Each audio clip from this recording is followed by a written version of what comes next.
Hey, what's up everybody? On today's project, we're gonna install a shed window like this. Let's get into it.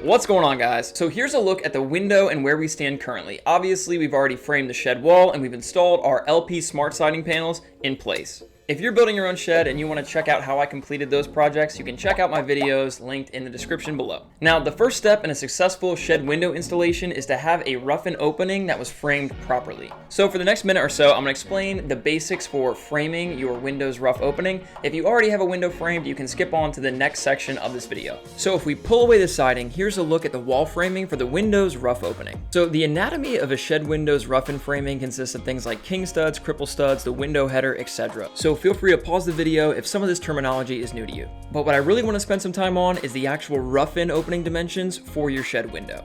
So as you can see, I ordered my windows from Amazon. It's a 14-inch by 21-inch window, and it has this mounting flange, as you can see right there. I'll link this window in the video description in case you want to check it out. So if you scroll to the bottom here, you'll see that the dimensions are listed as 14-inch by 21-inch, and that's shown in multiple locations. And you're typically going to frame your window's rough opening a half an inch wider and taller than the actual window. So for a 14-inch by 21-inch window, I framed it to 14.5 inches wide by 21.5 inches tall as shown. So after planning out your shed window's rough opening, you're going to start laying out the window components similar to what's shown in this figure. I always recommend that you have your shed window on site so that you can perform a dry fit and make sure that everything's going to fit perfectly before you permanently fasten everything together. It just makes sense. After confirming fit, go ahead and tack in all of your window's framing with a framing nailer as you're seeing here. If you want even more detailed information on how to frame a shed's window, I have a blog linked in the description as well as a video above that will go through it in a greater level of detail. Also, while we're here, if you want to drop a like down below and subscribe to the channel, I really would appreciate it. So after lifting the wall into place and installing the siding, we can start preparing the window for installation. So the first thing you want to do is take some flashing tape and you want to install it on the bottom of the window's rough opening so that it overlaps on both sides, and there's also around a 2-inch overlap over the top of the window's sill. Next, we're going to take a utility knife and we're going to run it down the inside of the window frame on both sides as shown. After cutting both sides, simply fold the cut section so that it adheres to the window sill. After installing the flashing tape on the bottom, we're going to install flashing tape on the sides of the window. You want to have an overlap at the top, bottom, and again around a 2-inch overhang into the window's rough opening. We're going to cut that again with the utility knife at the bottom and at the top, running the blade along the window's rough opening, and then we're going to fold in the cut section so that it adheres to the inside of the window's rough-in frame. Repeat this for both sides. Here's a look at the window's rough opening with the flashing tape applied to both sides and the bottom. Once we have the flashing tape installed on 3 sides, we can think about installing the window. What some people will use is a small shim at the bottom to try to center the window in the opening, but that's optional. So here I am taking the window and I'm positioning it on top of the shim to get a dry fit to make sure everything looks okay. Then I'm shifting the window all the way to one side and I'm going to mark it, and then I'm going to shift the window all the way to the other side and mark that as well. That way, when I center the window in between those 2 lines, I'll know I have it perfectly centered within the window's rough opening. Here I am showing a close-up of the window pushed all the way to the right and where we have that line. And here's a close-up of the window being pushed all the way to the left and showing where we have the line marked. So now it's just a matter of centering the distance between the window and that line on the left, and centering the distance between the window and that line on the right so that the gap between the window and the line is the same on both sides. Hopefully you get the point. Next up, I performed a few additional dry fit checks. I wanted to make sure I could get the window plumb on both sides and get it perfectly level, and I also wanted to make sure it was level across the top and what kind of modifications I would need to make. Once I was comfortable, it was time to permanently install this window. To install the shed window, you want to apply a bead of high quality exterior sealant around the entire perimeter of the window's rough opening. Although you want to install a good amount of the sealant, you don't want to install too much, or apply too much I should say, so that you have squeeze out all over the place that you're going to have to wipe down.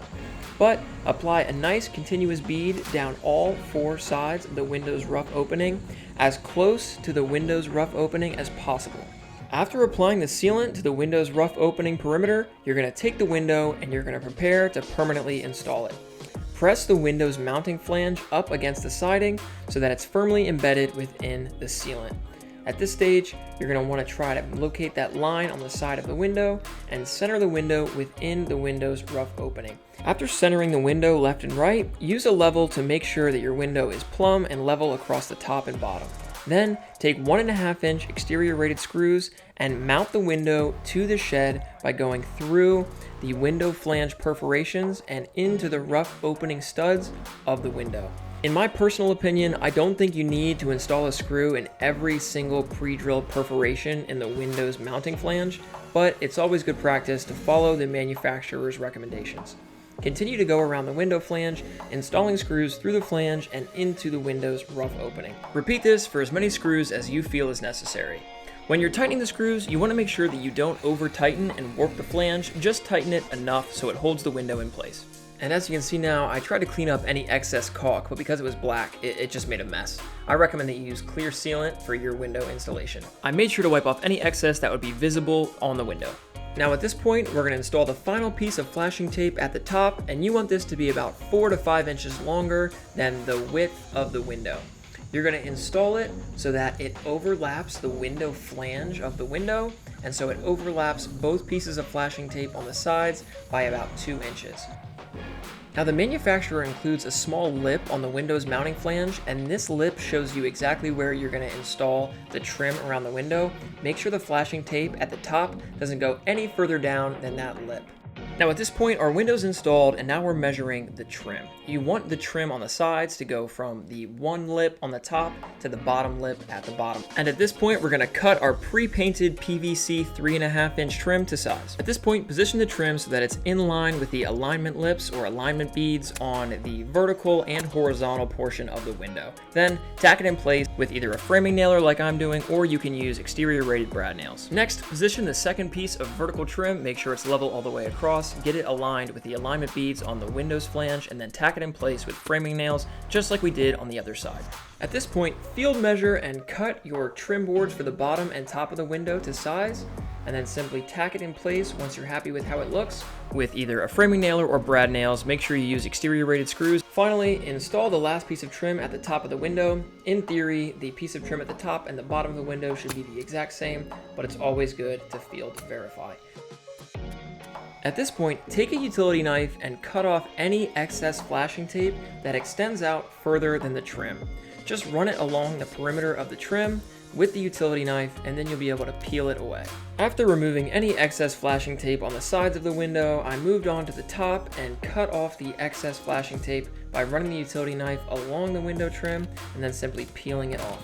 We're going to perform touch-up paint later, so if some paint comes off, it's not a huge deal. And the last few steps in the shed window installation process is to complete the finishing touches. That is, installing caulk on the top and sides of the window trim. I don't recommend that you install caulk at the bottom in case any water gets entrapped, it's able to drain out. And I also recommend that you use caulk between the bottom window trim and the window flange to prevent water from infiltrating in between the two.